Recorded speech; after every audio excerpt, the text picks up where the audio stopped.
మాట్లాడింది మాది సంస్కారవంతమైన పార్టీ, మహిళలకు గౌరవం ఇస్తాం, ఆడపిల్లలపై ఈగ వారనీయకుండా కాపు కాస్తామంటూ పవన్ కళ్యాణ్ ఎన్నో స్పీచ్లు ఇస్తుంటారు. సభల్లో సనాతన ధర్మం, మంచి మర్యాదపై గొప్ప లెక్చర్లు ఇస్తుంటారు. అయితే ఆయన పార్టీలోని నేతలు మాత్రం బరితెగింపు మాటలు మాట్లాడుతున్నారు. ఇంత దారుణమైన భాషా ప్రయోగంతో అబాసుపాలవుతున్నారు. తాజాగా జనసేన అధికార ప్రతినిధి అయిన రాయపాటి అరుణ దారుణంగా మాట్లాడారు. అసలు ఎవరూ కూడా ఊహించని విధంగా జగన్ పై నోరు పారేసుకున్నారు. జగన్మోహన్ రెడ్డి ఎవరికి పుట్టారనే ప్రశ్న మేము అసెంబ్లీలో రానివ్వం. జగన్మోహన్ రెడ్డి పిల్లలు ఎవరికి పుట్టారనే ప్రశ్న మేము అసెంబ్లీలో రానివ్వం.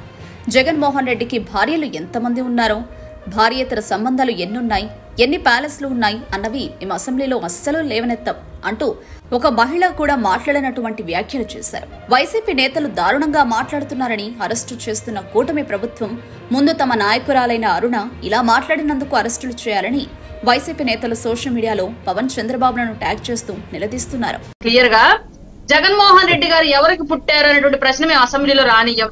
జగన్మోహన్ రెడ్డి గారి పిల్లలు ఎవరికి పుట్టారనే ప్రశ్న మేము అసెంబ్లీలో రానియ్యం. జగన్మోహన్ రెడ్డి గారికి భార్యలు ఎంతమంది ఉన్నారు, భార్య ఏతర సంబంధాలు ఎన్ని ఉన్నాయి, ఎన్ని ప్యాలెస్లు ఉన్నాయి.